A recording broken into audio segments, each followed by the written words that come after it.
akan membahas proses penyusunan peraturan perundang-undangan nasional dan ketaatan terhadap peraturan perundang-undangan. Yang pertama, makna tata urutan peraturan perundang-undangan nasional.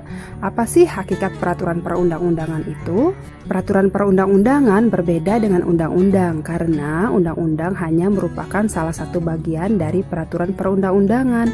Peraturan perundang-undangan itu sendiri adalah semua peraturan tertulis yang dibentuk dengan cara tertentu oleh pejabat yang berwenang dan dituangkan dalam bentuk tertulis. Di dalam pasal 1 butir 2 Undang-Undang Nomor 12 Tahun 2011 tentang pembentukan peraturan perundang-undangan memberikan definisi peraturan perundang-undangan adalah peraturan tertulis yang memuat norma hukum yang mengikat secara umum dan dibentuk atau ditetapkan oleh lembaga negara atau pejabat yang berwenang melalui prosedur yang ditetapkan dalam peraturan perundang-undangan.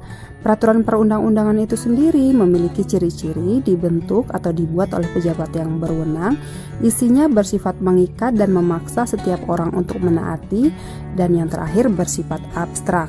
Lalu apa saja landasan peraturan perundang-undangan itu sendiri? Yang pertama adalah landasan filosofis, yaitu bahwa suatu rumusan peraturan perundang-undangan harus berkaitan dengan dasar ideologi negara, yaitu Pancasila. Yang kedua, landasan sosiologis, yaitu bahwa peraturan perundang-undangan harus berkaitan dengan kondisi atau kenyataan yang tumbuh dan hidup dalam masyarakat.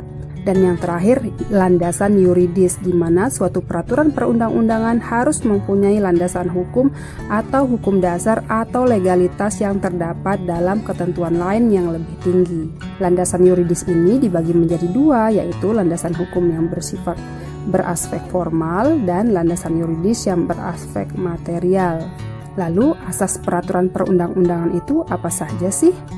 Dalam pasal 5 Undang-Undang Nomor 10 Tahun 2004 maupun dalam pasal 6 Undang-Undang Nomor 12 Tahun 2011 sama-sama menyebutkan bahwa dalam membentuk peraturan perundang-undangan harus dilakukan berdasarkan pada asas pembentukan peraturan perundang-undangan yang baik, yang meliputi yang pertama kejelasan tujuan, yang kedua kelembagaan atau pejabat pembentuk yang tepat, yang ketiga kesesuaian antara jenis, hierarki, dan materi muatan, yang keempat dapat dilaksanakan, yang kelima kedayagunaan dan kehasilgunaan, yang keenam kejelasan rumusan, dan yang terakhir keterbukaan. Sedangkan materi muatan peraturan perundang-undangan itu sendiri adalah sebagai berikut. Yang pertama, mengatur lebih lanjut ketentuan Undang-Undang Dasar yang meliputi hak asasi manusia, hak dan kewajiban warga negara, pelaksanaan dan penegakan kedaulatan negara, serta pembagian kekuasaan negara, wilayah negara dan pembagian daerah, kewarganegaraan dan kependudukan, serta keuangan negara. Yang kedua, diperintahkan oleh suatu undang-undang untuk diatur dengan undang-undang. Yang ketiga, materi perpu sama dengan materi undang-undang. Yang keempat, materi muatan peraturan pemerintah berisi materi untuk menjalankan undang-undang. Yang kelima, materi peraturan presiden berisi materi yang diperintahkan oleh undang-undang untuk melaksanakan peraturan pemerintah. Yang keenam, peraturan daerah memuat materi dalam rangka penyelenggaraan otonomi daerah dan tugas pemerintah. Yang terakhir, peraturan desa memuat materi dalam rangka penyelenggaraan urusan desa. Di dalam pasal 6 ayat 1 Undang-Undang Pembentukan Peraturan Perundang-undangan memuat bahwa materi muatan peraturan perundang-undangan mengandung asas sebagai berikut. Yang pertama, asas pengayoman, yakni bahwa setiap materi muatan peraturan perundang-undangan harus berfungsi memberikan perlindungan untuk menciptakan ketentraman rakyat. Yang kedua, asas kemanusiaan, bahwa setiap materi muatan peraturan perundang-undangan harus mencerminkan perlindungan dan penghormatan hak asasi manusia serta harkat dan martabat setiap warga negara dan penduduk Indonesia secara proporsional. Yang ketiga, asas kebangsaan, bahwa setiap materi muatan harus mencerminkan sifat dan watak bangsa Indonesia yang majemuk. Yang keempat, asas kekeluargaan. Yang kelima, asas kenusantaraan, yaitu materi muatan harus memperhatikan kepentingan seluruh wilayah Indonesia.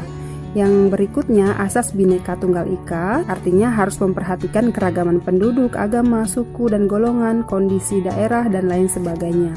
Yang berikutnya, asas keadilan, Berikutnya asas kesamaan kedudukan dalam hukum dan pemerintahan. Yang berikutnya asas ketertiban dan kepastian hukum. Yang berikutnya asas keseimbangan, keserasian, dan keselarasan. Dan yang terakhir asas lain sesuai dengan bidang hukum peraturan perundang-undangan yang bersangkutan seperti dalam hukum pidana, misalnya asas legalitas, asas tiada hukum tanpa kesalahan, asas pembinaan narapidana, dan asas praduga tak bersalah. Sedangkan dalam hukum perdata, misalnya dalam hukum perjanjian antara lain asas kesepakatan, kebebasan berkontrak, dan itikat baik. Berdasarkan Undang-Undang Nomor 12 Tahun 2011, tata urutan peraturan perundang-undangan Republik Indonesia adalah sebagai berikut. Yang pertama, Undang-Undang Dasar 1945, yang kedua, ketetapan MPR, yang ketiga, undang-undang atau peraturan pemerintah pengganti undang-undang, yang keempat, peraturan pemerintah, yang kelima, peraturan presiden, yang keenam, peraturan daerah provinsi, dan yang terakhir, peraturan daerah kabupaten atau kota. Mari kita lihat lembaga-lembaga yang berwenang menetapkan peraturan perundang-undangan. Yang pertama, UUD 1945, lembaga yang berwenang membuat adalah MPR. Berikutnya, ketetapan MPR yang membuat adalah MPR, undang-undang atau peraturan pemerintah pengganti undang-undang yang membuatnya adalah DPR bersama presiden. Kemudian peraturan pemerintah, lembaga yang berwenang membuatnya adalah presiden. Kemudian peraturan presiden yang membuatnya adalah presiden. Peraturan daerah provinsi, lembaga yang berwenang membuatnya adalah DPRD provinsi dengan persetujuan bersama gubernur.